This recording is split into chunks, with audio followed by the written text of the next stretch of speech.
So yesterday was the Black Ops 4 community reveal event, and this brought like 5 or 6 different trailers, one of which was the multiplayer reveal trailer. There was also a Blackout, which is a Battle Royale mode reveal trailer or concept trailer, 3 zombies trailers and a specialist trailer, so I guess there's 6 trailers then. But in this video I'm just going to break down the multiplayer trailer because I don't think many people have, and I also kind of want to.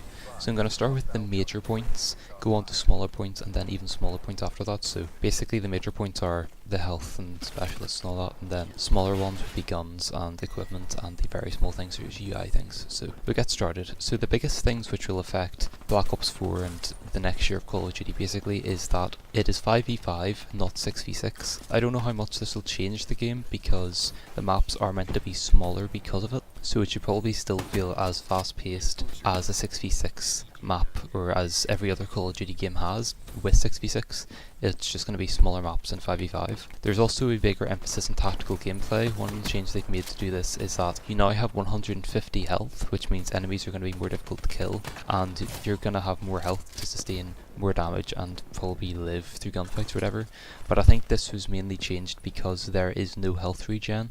You have to actually take a nano shot or whatever in order to actually regen health, which I'm not sure how I feel about that, but that's a thing, and yeah, it's in the trailer, and YouTubers of gameplay would know that. The next big thing, which is going to go on for a couple minutes here, is that specialists are back. So each specialist has their actual ultimate, their specialist ability or weapon basically. So you've got 8 specialists which were in the trailer, and I believe there was 8 that the YouTubers could play with in like the pre-alpha or whatever, but there's actually 10 revealed I think in total, and then they each have a piece of equipment that they can use as well. So it's kind of like, I think, Rainbow Six for the equipment, because they all have different pieces of equipment and they all are like Rainbow Six type things. I'll get on that in a second. So the first thing are what the specialist weapons actually are.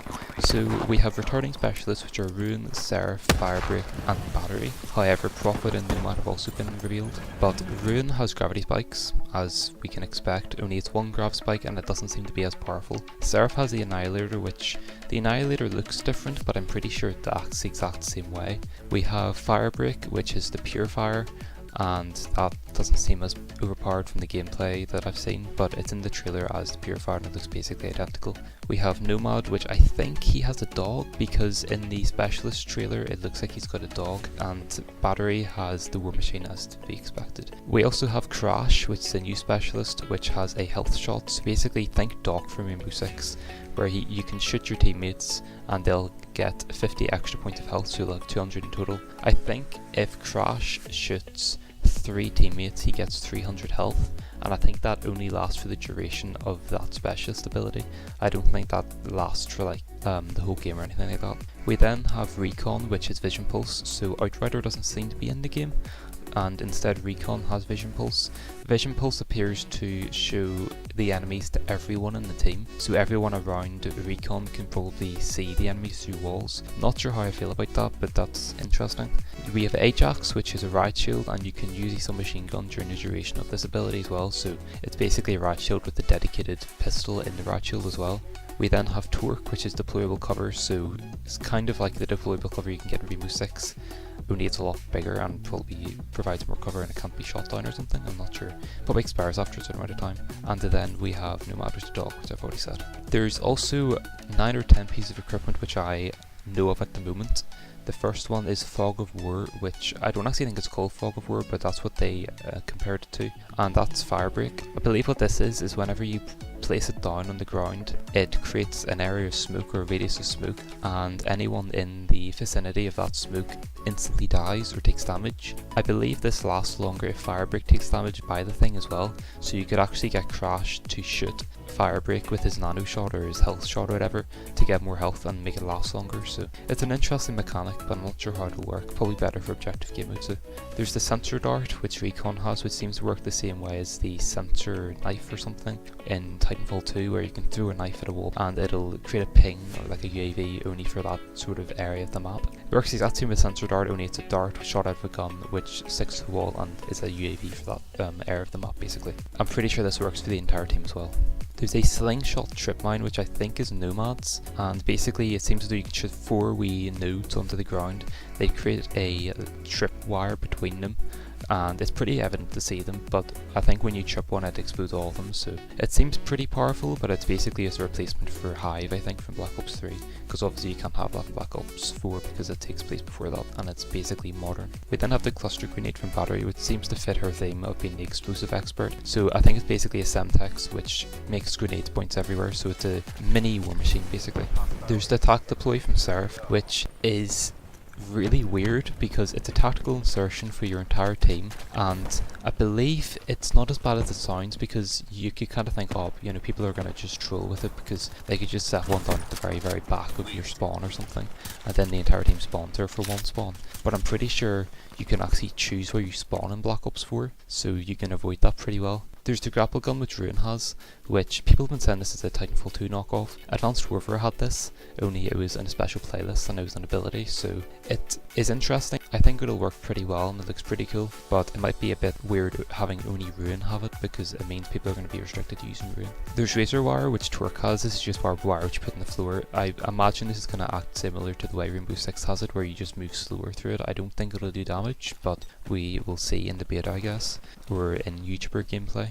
There's a 9-bang which Ajax has, which if you don't know what a 9-bang is, it's a flashbang which you can cook basically, and if it cooks the full way it flashes 9 times. So this was in Ghosts and stuff. If it acts the exact same way as it did in Ghosts, I imagine it won't be that overpowered, so it's probably okay. And we have the Assault Pack finally that Crash has, and it just seems to give you ammo, so it's pretty interesting, and I don't know what Prophet does. I'm pretty sure Prophet is in the game, but I don't actually know any of his abilities or specialist weapons. One thing I want to say here though is that you can swap out your specialist equipment for lethal equipment or tactical grenades, it seems. These specialist equipment bind to R1, RB, whatever the PC key is, and you can just switch them out for the normal equipment like a combat axe or a trip mine or something, or a normal grenade. So if you're wondering about that, that's what you can do, it appear. And that's about it for specialists.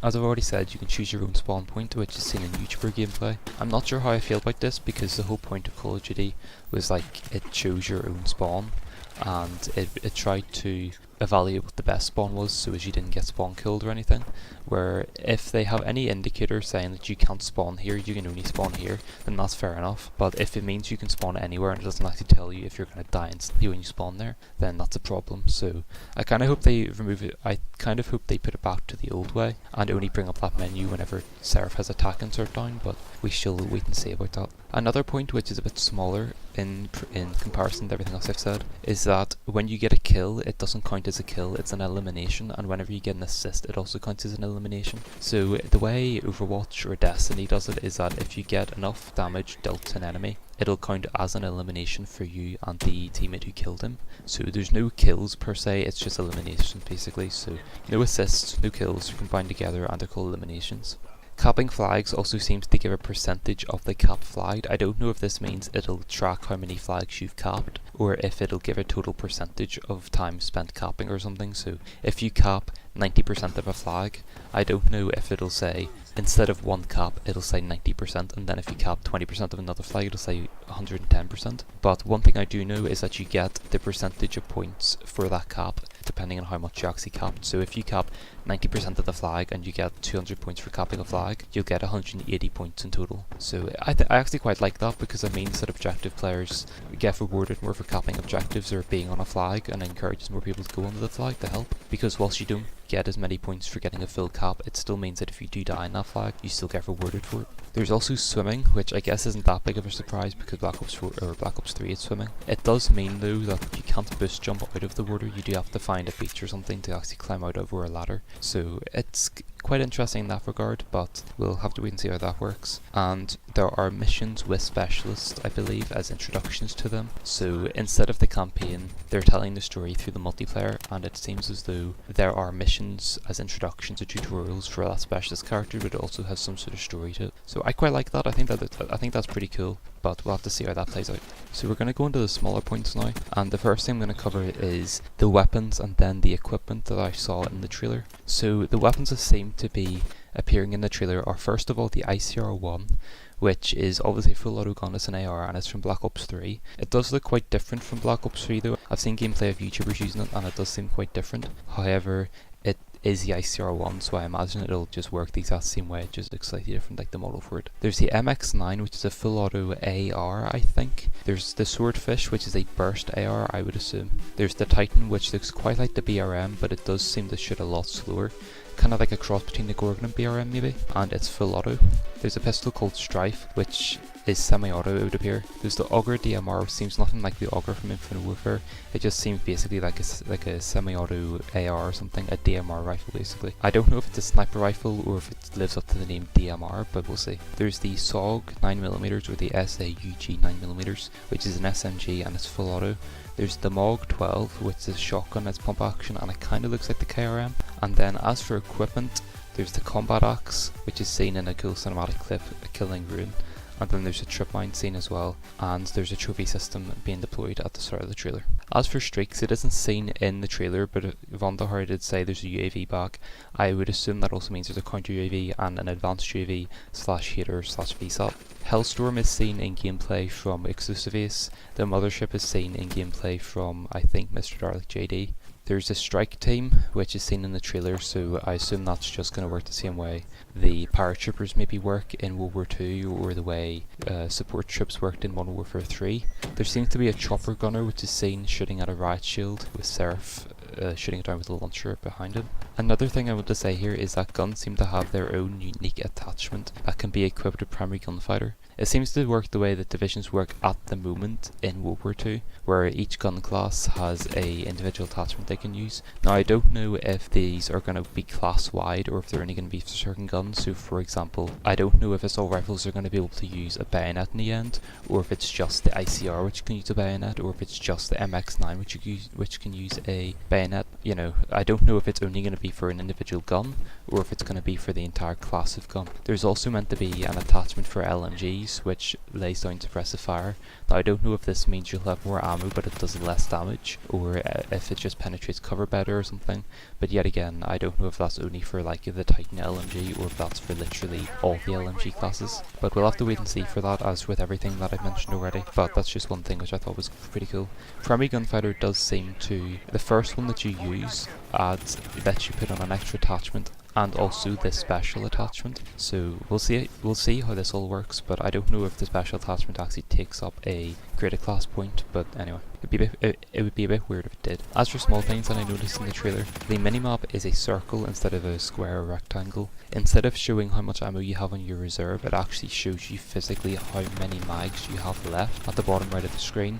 It shows you exactly how much health you have left at the bottom left of your screen in both a number and a wee bar. And it also tells you if you've got a health boost from the medic guy at the bottom left, saying boosted as well if you get hit by his shot. So that's about it, that's all I really noticed. There's nothing else that I could really think of, and I went through the trailer multiple times, so I like to think I covered basically everything. Overall, I think the trailer looks pretty cool, however I'm kind of worried about their overemphasis on team play. Call of Duty's never really been a team game, apart from the professional side of it, so this game seems to be built for the competitive side of the game, so COD World League and all that stuff, which is cool because it means that we're going to have a really good year of COD World League, but for the average person going into a Call of Duty match, it might not be so well in its current state, so I think in order to make it a bit better, they should probably remove the health regen mechanic, keep it in competitive, but make it so as you have 100 health in public matches and you don't have to use your health regen stim shot thing, and maybe also remove the emphasis on team play. But all in all, I think it seems like a pretty good game, or a pretty decent game at least. Obviously you have to wait for the beta, but I don't want to get my hopes up too much because I don't want to be disappointed. But that's about it, so I hope I covered everything and I hope you enjoyed the video. If you did, please consider leaving a like, maybe subscribing, and I shall see you in the next one. Bye.